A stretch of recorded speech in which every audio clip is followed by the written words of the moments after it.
Happy Friday, everybody. Meteorologist Hunter Forst here. Welcome to the Weather Desk, which happens every day, Monday through Friday at 9 o'clock on our 13 News Now Plus app. Craig is out for the day today, so I will be taking over. We have a few interesting topics to talk about today. We still have those wildfires going on in North Carolina, so I'll be talking about those for a bit, talking about the next time they'll see some of those showers. Also, we have a major earthquake that rattled portions of Asia earlier this morning. Also, on the other side of the world, some wildfires as well in South Korea that we'll also be talking about. But a little bit closer to home, we have some of the blossoms, the cherry blossoms in Washington, D.C. That peak is today, so a little bit about that. And also some severe weather over the next couple of days throughout the country and here in the Hampton Roads area. So for the day today, we will begin in North Carolina, where 3 wildfires have been burning for more than a week in Polk County. That's about an hour and a half south of Asheville. Nearly 500 firefighters are on the ground fighting those flames, and they are making some progress. The Fishhook fire is now 95% contained and has only burned about 200 acres. The Deep Woods fire is now 30% contained, scorching more than 3,000 acres so far. The Black Cove fire has also scorched more than 3,000 acres, but is still only 17% contained. North Carolina Governor Josh Stein declared a state of emergency this week to help with emergency response efforts. This is the highest risk fire in the country today, and we're seeing that in terms of the way everybody's coming together. Fire officials believe downed power lines are to blame for 2 of the fires. Now, the areas experiencing those wildfires, also have been going through a lot this entire year. I'm going to continue to talk about this area in North Carolina. They still have a red flag warning in effect for portions of Asheville. So that includes western North Carolina, northern South Carolina, and just portions of northeastern areas of Georgia. So Tiger, Georgia, Valleytown, Asheville, Brevard, Greenville, North Carolina. So still some dangerous weather going on in this area. Red flag warnings just means, the conditions are right for fires to spread rapidly. You have low humidity, you have strong winds, and that wind can help spread those fires rapidly. And again, that's what's going to be the case for the day today here in portions of North Carolina. Here are some of those active wildfires out there right now, right around Asheville, a few just to the north of Greenville and just to the west of Charlotte, North Carolina. And a lot of these areas seeing a lot of smoke, some moderate smoke in these areas. And that's not the only place experiencing a lot of wildfires, or at least brush fires throughout the country. Even in Missouri, Kansas, portions of Nebraska, Arkansas, even western Tennessee, central Tennessee, seeing some of these wildfires. It's been warm, it's been dry in a few of these areas. So that's what's been helping kind of spread these wildfires. And March has been a really breezy month, and a lot of those gusts and breezes help spread these wildfires. Here's a look at the future dew points for this area, and you'll notice it's low throughout the morning today. We're in the mid to upper 30s, a few low 30s for the dew points. Asheville at 33. So when you have that really dry air, that's what can help again spread some of those wildfires.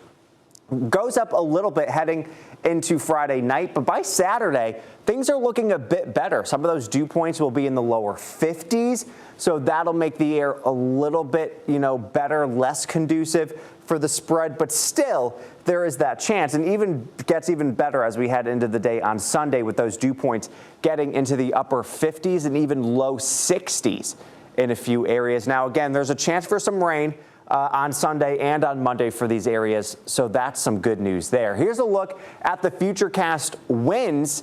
Up to 20 to 30 miles per hour. That's going to help spread these wildfires really, really quickly. So this is a look for Friday evening. So tonight, 27 mile per hour gusts in Asheville, 20 in Valleytown, 19 in Greenville. And as heading into Saturday, still gusting up to 25 miles per hour, pushing 30-mile-per-hour gusts in areas around Johnson City and Asheville, 27, 22 in Charlotte, 19 in Greenville, and 25 in Knoxville. And it's going to continue like that heading into Sunday morning, or heading into Saturday night. They come down a bit, but by Sunday morning, still seeing gusts, 20 to even 35 miles per hour in Valleytown. As we take a look at why wildfires happen, if we could take this full screen really quickly, I mean, there's just, things that come together. Weather conditions needed for wildfires. You have the dry vegetation, you have low humidity, and you have the wind. And that's exactly what's happening in this area of North Carolina. So for a fire to start, you need a heat source, fuel, and oxygen. And of course, that's what's happening here. You have the brush, dry grass, trees. All of these are excellent fuel sources for these fires to start. You can get it started by a lightning strike, someone throwing, a cigarette butt, anything. Again, that fuel source can help spread and start these wildfires. Wind is like a fan for the flames. It helps spread them, spreads the embers rather quickly, especially when you're seeing gusts 20 to 30 miles per hour. So they could just spread like that. So during a wildfire, you want to prepare to evacuate, listen to emergency channels, and know the status of the fire.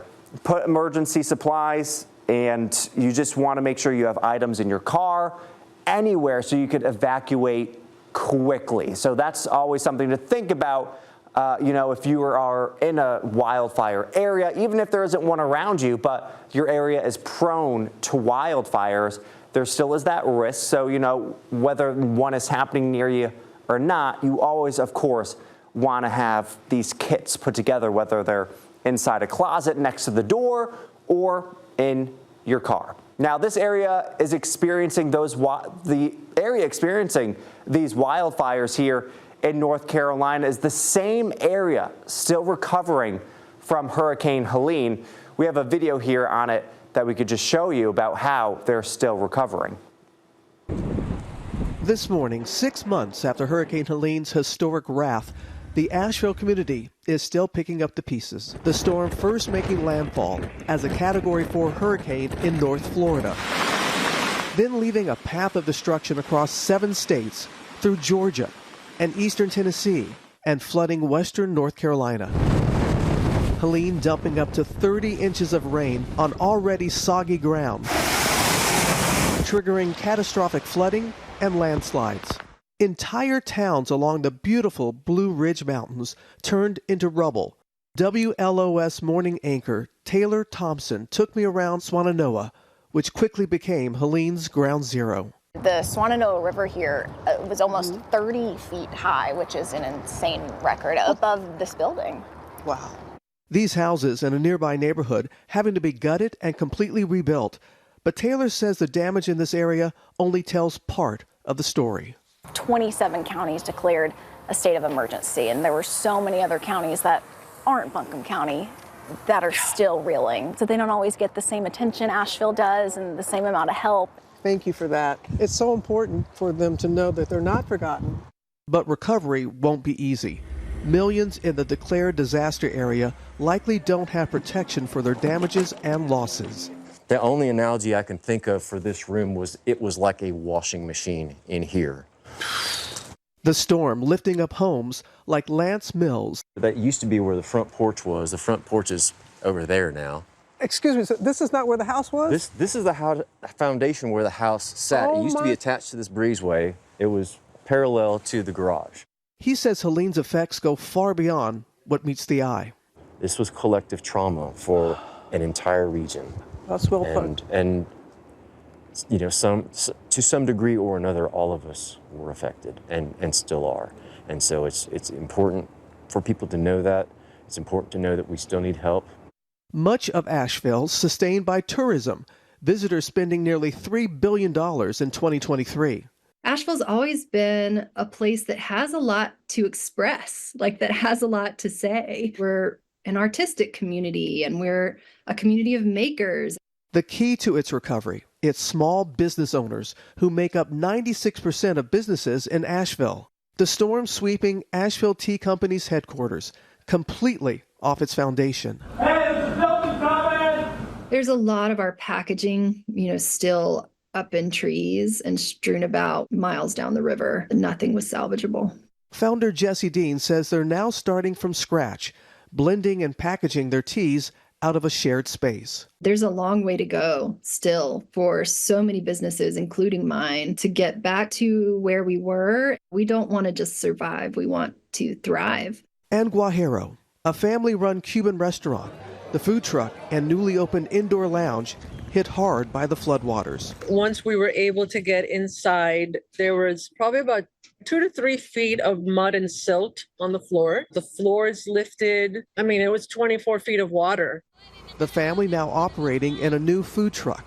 Guajiro is open. Come by and be a part of the comeback. As they work to make ends meet. We're still struggling to make payroll. A lot of the businesses like ours that lost everything still have a debt. So having a plethora of customers come through is really going to make or break us this spring and a lot of other local businesses in Asheville. The River Arts District is home to Asheville's creative hub, where artist Leslie Rowland lost her studio. It's such a weird juxtaposition to be in such a beautiful place. There's just so much joy, and at the same time, there's, a heaviness of heart. In the aftermath, the artists coming together, sharing food and resources, determined to rise once again. We can survive. We can do this with community, with intelligence, with resilience. We can move forward. Always tough to see there. Now, again, this week marks 6 months since that storm devastated the Southeast. 249 people died, including 106 in North Carolina. Now, it's hard to believe that we're just a couple months away from the start of hurricane season. It starts June 1st and runs through November. Chief Meteorologist Tim Pandagis has a closer look at one factor that could determine how busy of a season it could be. As the 2025 Atlantic hurricane season approaches, meteorologists are monitoring the El Niño Southern Oscillation, or ENSO, a key climate pattern that influences tropical storm activity. Now, current forecasts suggest ENSO will settle into a neutral phase during the heart of the season, a development that carries important implications. ENSO refers to the shifting pattern of sea surface temperatures in the central and eastern Pacific Ocean. It has 3 phases: neutral, which is near average temperatures, then there's El Niño, which is warmer than average waters, and finally La Niña, which is cooler than average temperatures. Now, these fluctuations affect atmospheric conditions, including wind patterns that either suppress or enhance hurricane development in the Atlantic. A neutral ENSO typically leads to average levels of vertical wind shear over the Atlantic basin. Now, wind shear is changes in wind speed and direction with height, which can disrupt the structure of developing storms. Now, when ENSO is neutral, there is less of this interference, allowing other factors to play a more prominent role in shaping the season. In this case, very warm Atlantic sea surface temperatures and other conducive conditions may lead to near or even above normal storm activity, even without the added influence of La Niña. While a neutral ENSO doesn't guarantee a busy season, it also doesn't provide the suppressing effects seen during El Niño years. Now, in the weeks and months leading up to the start of hurricane season, you'll hear of the various seasonal outlooks that try and decipher what the season may bring. No matter how active we are, we need to remember that it only takes one storm to go down in the history books. You can bet that the Weather Impact team will be here with you every step of the way. I'm Chief Meteorologist Tim Pandagis. And on average for the Atlantic hurricane season, we normally see about 14 named storms, 7 hurricanes, and 3 major hurricanes. So even though we're about 2 months away, it's always so important to be prepared for the upcoming hurricane season. Now let's take things overseas. This morning, search and rescue efforts are underway after a 7.7 magnitude earthquake shook Southeast Asia. ABC's Christine Cordero has a look at the aftermath. This morning, a powerful 7.7 magnitude earthquake in Myanmar, which also rattled the Thai capital of Bangkok, where 70 construction workers are now missing when a high-rise building collapsed to the ground. This 30-story skyscraper was still under construction, and dozens of those workers are now reportedly trapped under the rubble. First responders are still working to rescue who they can, pulling injured workers out on stretchers. Video also out of Bangkok showing how the shaking caused water from high-rise pools to cascade to the ground like waterfalls. You can also see people there frantically running out of buildings into crowds on the street. The epicenter was in Myanmar, where there is a civil war raging, making it hard to get information on the damage and complicating emergency responses. Bangkok and parts of Myanmar now under a state of emergency. Fears of aftershocks are still a reality as the true scale of the damage becomes more clear. Christiane Cordero, ABC News, Washington. Always just a tough sight to see. A 7.7 magnitude earthquake, that is extremely, extremely strong. I mean, that's pushing the edge of an 8.0 magnitude earthquake, which only happens about once per year. So billions and billions of dollars in damage isn't out of the question. Of course, unfortunately, you get that loss of life, severe damage. A 7.0 earthquake happens about 18 times per year. But when you go from a 7 to an 8, that drops significantly, only about once a year for a magnitude 8 earthquake. And then once you get to a 9, happens about once every 10 years. And you'll notice that if you have a 3.0 earthquake, you know, the strength for a 6 isn't going to be double. You know, it's a logarithmic scale. So it goes up extremely, extremely quickly in strength. So a 3.0 is equivalent to about 1,000 pounds of explosives, while a 6 is 33 million pounds of explosives, and a 7, a billion, and an 8.0 magnitude earthquake, 33 billion pounds of explosives. So just extremely, extremely strong stuff. Now, here's a look at the plate tectonics across the world. There's about 17, and you'll notice these numbers here. These are the earthquakes that happened over the last 2 days. So there's that 7.7 that just happened, unfortunately, in Asia. You have the Ring of Fire around the Pacific plate. You have the Juan de Fuca plate. And then you have the San Andreas Fault again in California, the Caribbean plate. And all of these plates are working together. They're pushing against each other. They're pushing away.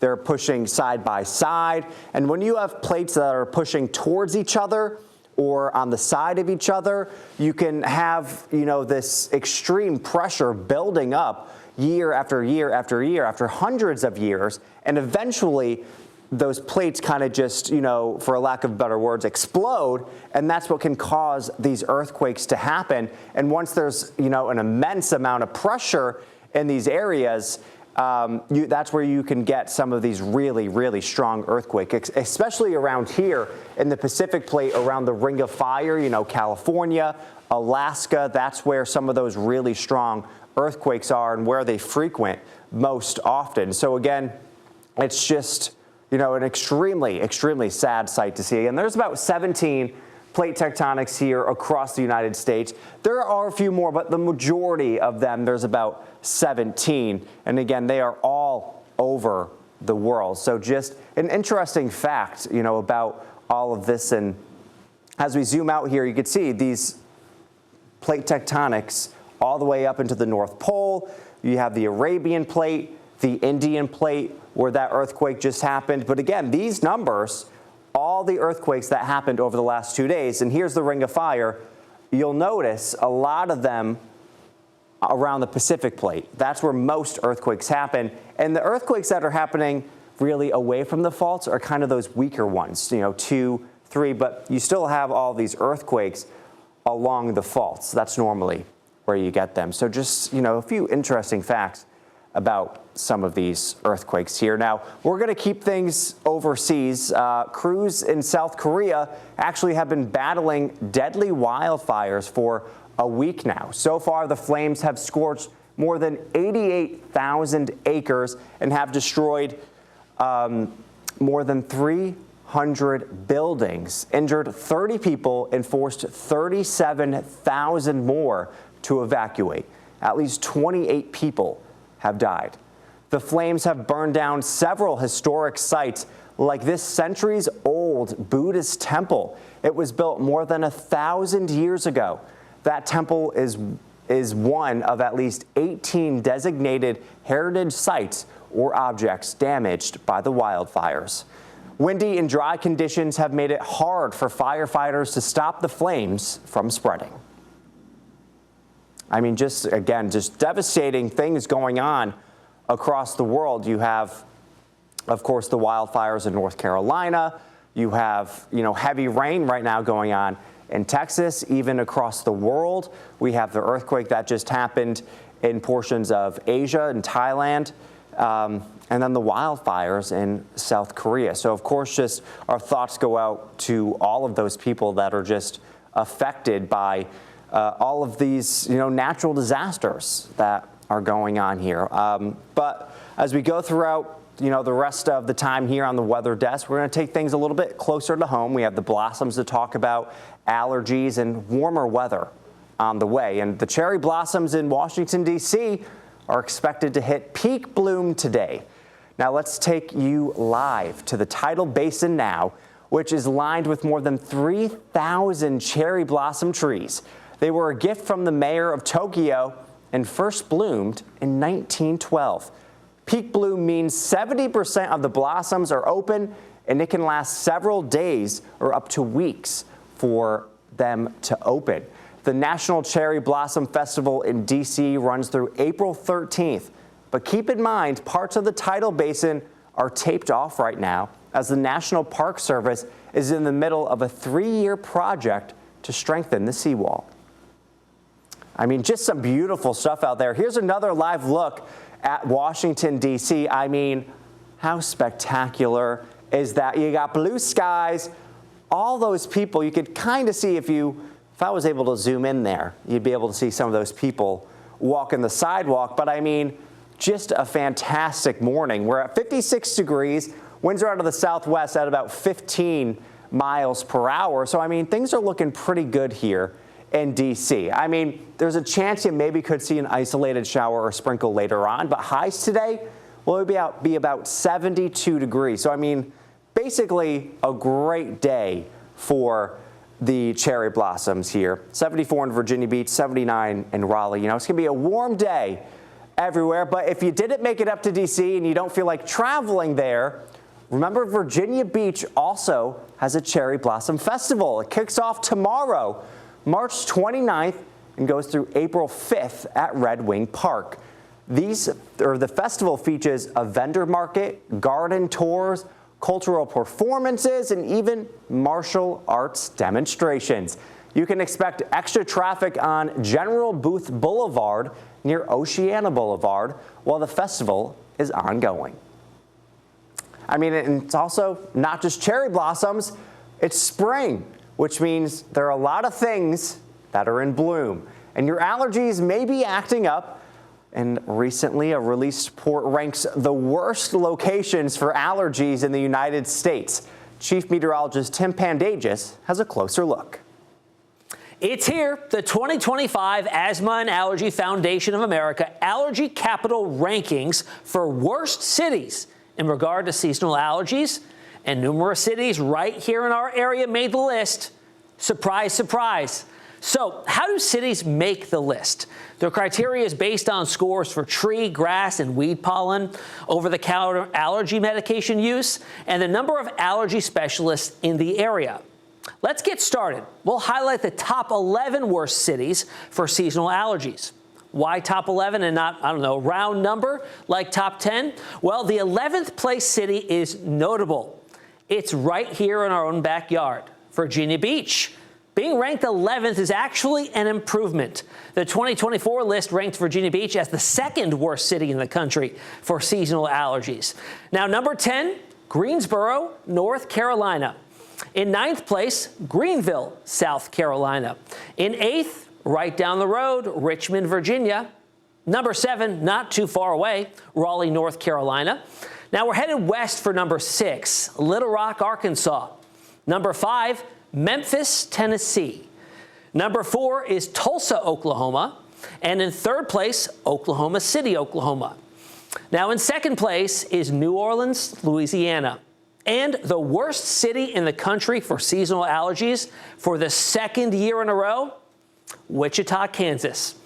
Now, the worst of our allergy season here in Hampton Roads, just getting underway. You can catch our daily allergy report right here on 13 News Now. I'm Chief Meteorologist Tim Pandages. All right, you heard Tim. Here's a closer look at your allergy report. Extreme to high over the last couple of days. I mean, the allergies are just getting worse and worse and worse, especially as we get later into the spring and early summer. Once the tree allergies kind of go away, these ones take its place. So even though trees are high right now and you really have none for grass, weed, and mold, once the trees, goes back to low or none, the grass gets worse, the weeds gets worse, and then by the time we get into summer, mold gets worse. So over the next couple of months, allergy season, of course, isn't going to be the best. But you know what? As we start off this morning, things are looking not too bad. There's a bit of cloud cover, and we expected some cloudier conditions this morning, but we'll see more sunshine as we head later into the afternoon. We're taking a live look at our Thompson Creek Window Company sky view. 56 degrees. Winds are out of the south-southwest at about 14 miles per hour.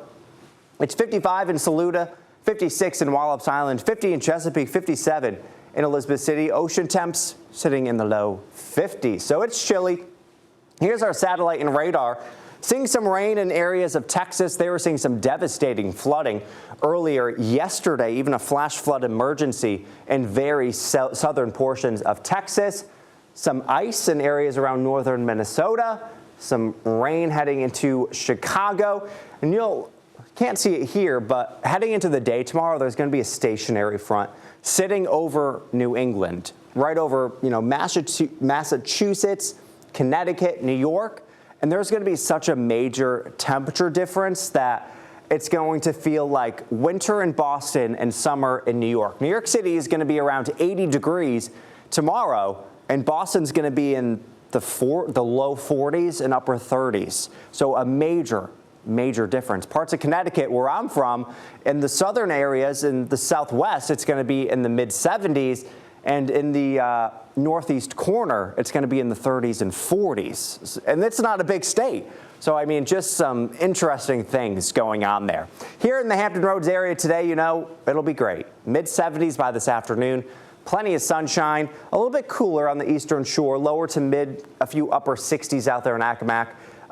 By the time we get into the afternoon and evening, we'll drop back into the mid to upper 60s. Skies staying clear. Winds continuing out of the south and west. And as we get into our Saturday morning, a comfortable start to the day. Much warmer than today, and especially much warmer than yesterday morning. We are waking up in the 20s and low 30s. 58 in Suffolk, 60 in Norfolk. Heading into the afternoon will be even warmer than today, mid to upper 70s, pushing 80 degrees. In a few areas, we'll see an increase in cloud cover as we head later into the evening. Around 10 o'clock, we're still right around 70 degrees in the upper 60s for most of us. But again, just today, things are going to be looking pretty good. We'll be in the mid 70s, more sunshine and clear skies as we head later into the day. And if you're going to the Tides game today, I mean, it's going to be some great weather for it. Temperatures will be in the mid to lower 70s as we start the first pitch. So it's a home run for the weather this evening for the first opening game of the Tides. You'll love to see it. Here's our weekend preview. So heading into the day tomorrow, Saturday, 80 degrees, decreasing clouds. So we'll see more cloud cover in the morning. Things get better as you head later into the afternoon. It'll be breezy as well. Gusts about 20 to 25 miles per hour. Sunday, partly sunny, maybe an isolated sprinkle, but still looking pretty good for your Sunday. Temperatures still in the upper 70s, pushing 80 degrees. Things will change, though, over the next couple of days. But we'll have to get that change around Tuesday. That's when we'll drop about 20 degrees. So over the next couple of days, we'll enjoy the warmer weather. But you'll notice here, look at Sioux Falls. They're at 81. Then you have this cold front, though, that's coming through. Sioux Falls, Minneapolis, Chicago, well above average for the day today. 20, 30 degrees above average some areas are seeing. But it's not going to last long because that cold front is going to drop quickly across the country as we go throughout the weekend, dropping Sioux Falls into the 40s and eventually the 30s as we head into the end of the weekend. Kansas City from 76, dropping into the 50s over the next couple of days. And then by the time we get into Monday, you'll notice that cooler air creeping more towards us. That's this cold front that's heading in our direction. So we're 76, pushing 80 degrees in a few areas on Monday afternoon. But, back in Chicago, when they were just in the 70s, they're at 35 degrees, 34 in Bismarck, 52 in Kansas City. Luckily, it's not going to get that cold, but still going to get cooler. We'll be right around 60 degrees as we head into Tuesday afternoon. Upper 50s in a few areas, 35 in Chicago, 35 in Sioux Falls, even though they were just in the 80s. Big weather whiplash for areas in the upper Midwest. 66 in Charlotte heading into Tuesday, but again, we'll be cooler by about 20 degrees on Tuesday compared to what we'll see on Monday. But with that cold front comes the chance to see some isolated severe storms. So that cold front pushes through later in the day on Monday. It's looking like late Monday evening into Monday night, 10, 11 o'clock. Cold front pushes through, could see some isolated strong to maybe severe storms. Could see a few lingering earlier showers Tuesday morning, but by mid to late morning on Tuesday, things are looking much better. Here's the severe storm outlook for Monday, and it stretches all the way from New England actually up into Connecticut. You can see New Jersey, New York, some portions of the Northeast, and then down into the Hampton Roads area, Raleigh, down to Charleston, Georgia, and even down into northern Florida as well. So we do have a weather impact alert for the day on Monday. So late afternoon into Monday night for the chance for some strong to severe storms. So as we go throughout the next couple of days, especially as we head into the weekend, you just want to stay close to the forecast just in case, some things do start to change. As we take a look, though, at the 8 to 14-day temperature outlook, once we get past this weekend and into next week, looking like temperatures will be well above normal here for the Hampton Roads area. 80 degrees for the next couple of days. Temperatures drop from that cold front to the low 60s, and then things are looking good heading into next week. Today, we'll be in the mids to even a few upper 70s for most of us. Cooler along the eastern shore, mid to upper 60s to around 70. North Carolina, mid to upper 70s, a warm day, 77 in Edenton, 76 in Elizabeth City. And tonight, look at that, 60 degrees. It's going to be a mild night tonight heading into the day tomorrow. And here's a look at our 7-day forecast. 75 today, 80 on Saturday, 78 on Sunday, 80 on Monday. But of course, Monday, chance for some severe storms heading later into the day. And then on Tuesday, a few isolated morning showers. And then temperatures start to warm up heading into Wednesday and Thursday. Again, I'm meteorologist Hunter Forst. You can find me on Facebook or Instagram at Hunter Forst, HUNNERFORST. I appreciate you joining me today. We do this again every day, Monday through Friday at 9 o'clock. We'll be back again on Monday, and Craig will be joining you then. Thanks for joining me today.